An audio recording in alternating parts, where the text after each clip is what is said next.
진짜 슬픈 날이라서. 무엇이 슬픈지도 모르지, 제자들은. 그냥 내가 제자라고 하겠어, 내가. 제자도 아니야.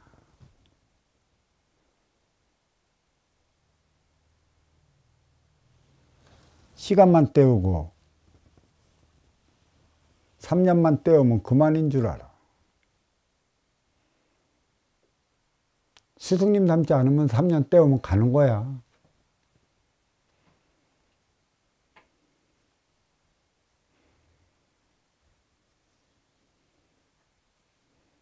왜 그대들 욕심에 진정으로 닮아야 될 양반은 닮지 않고 니네들 가게 그 속에 빠져 있어 갖고 가게 빠진 대로만 살아가려고 그래. 이 세상에 진정으로 닮아야 하는 이들이 있을 것 같아. 누구를 닮을 거야?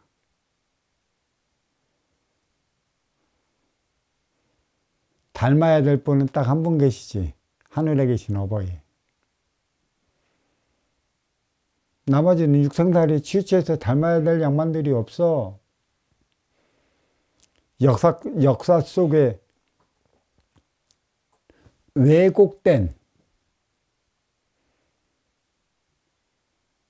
그러한 것들만 이렇게 남아 있어. 그러한 것들로 인해 참 그렇다.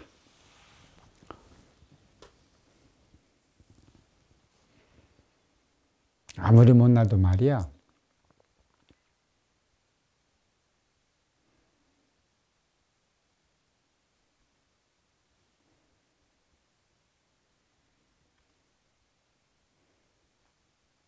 세상에는 말이야. 육의 부모가 있고 인의 부모가 있어. 육의 부모는 육만 나아진 인간 부모야. 모두가 지수화풍으로 돌아간단 말이야. 남겨져 있질 않아. 인의 부모는 영어물면이라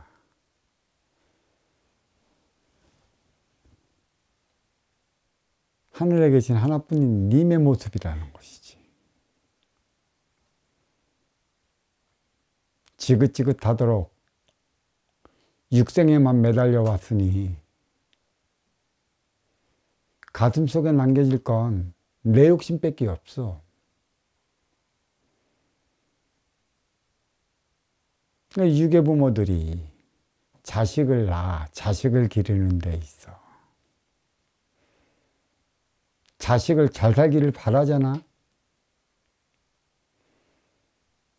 근데 부모가 이 육을 낳아준 부모가 어떻게 살아야 하는지를 모르는데 어떻게 죽어야 하는지를 어찌 알겠습니까?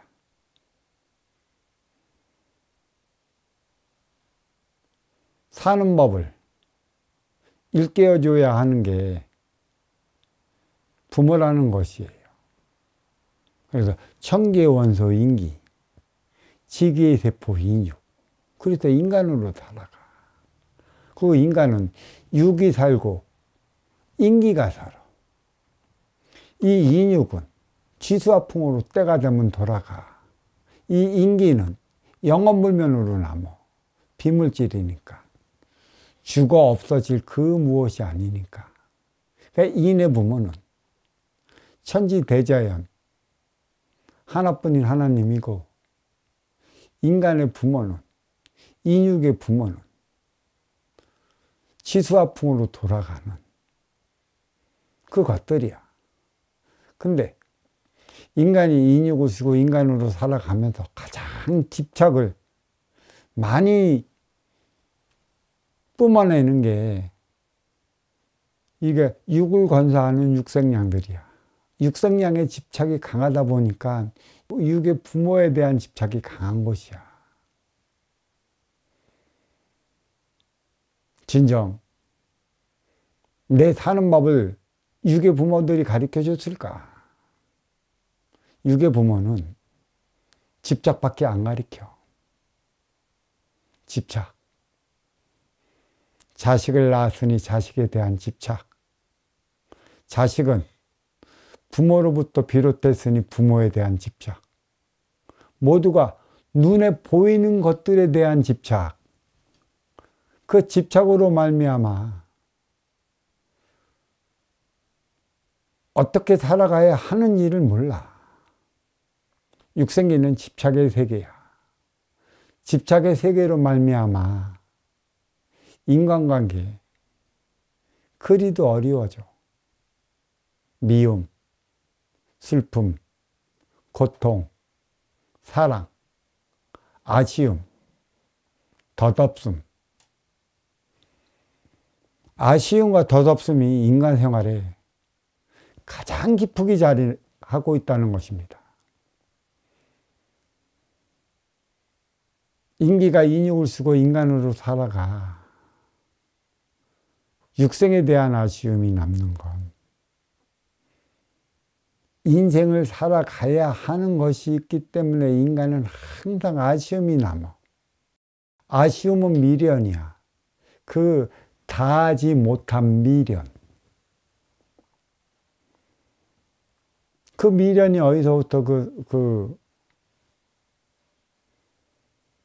생성되는 것일까? 귀로는 비물질을 먹고 입으로는 물질을 먹어. 이 인육으로서는 쾌락을 느끼지만 인기 비물질로서는 행복을 느껴. 쾌락은 만족이요. 하나 되는 것은 행복이라. 항상 우리가 이 다하지 못한 것, 아쉬움, 미련,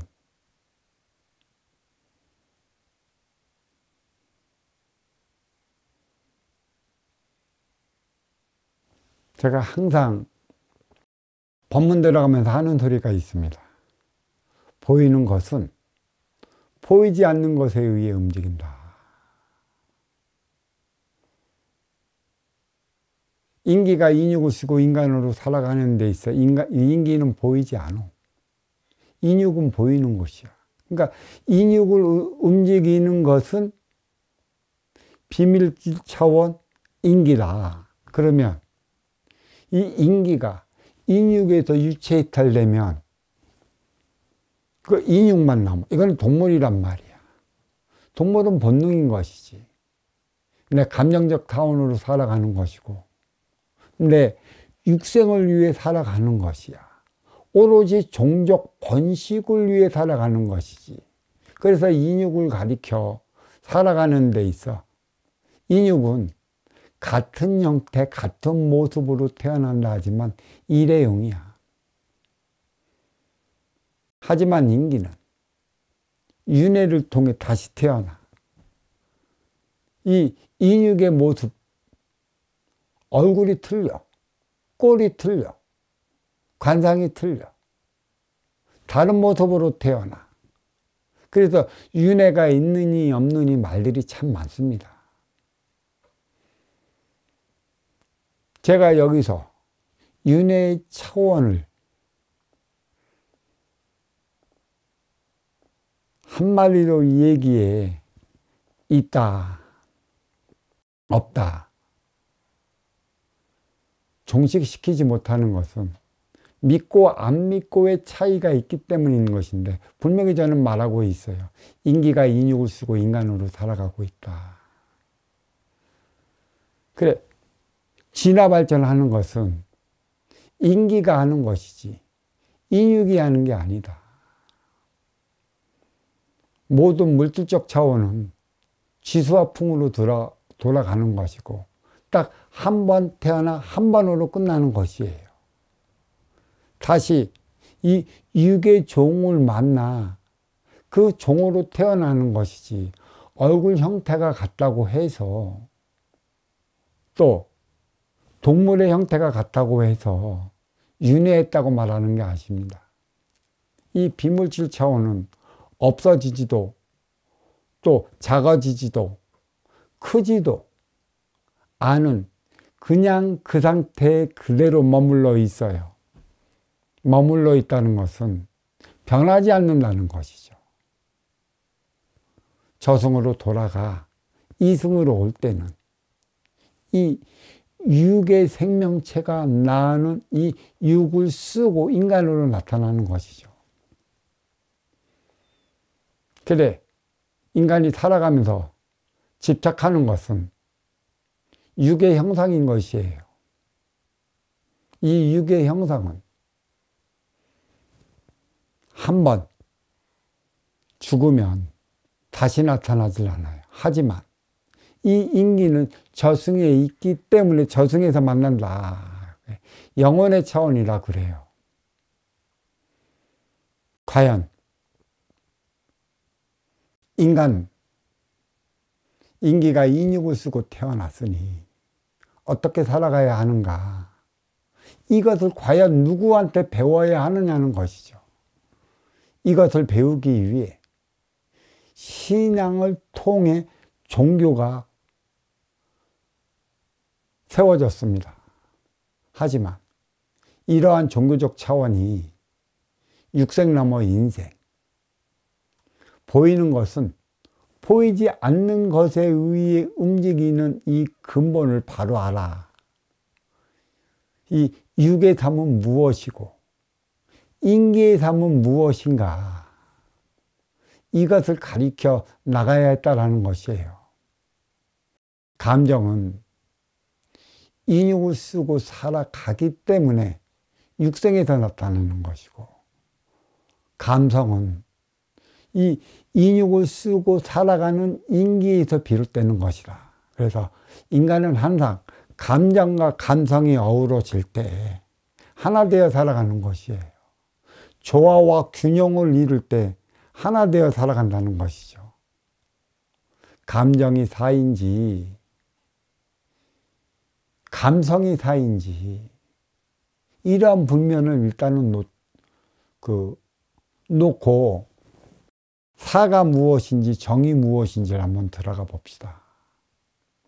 이 모든 육, 모든 물질은 생성되어 없어지는 것들이에요.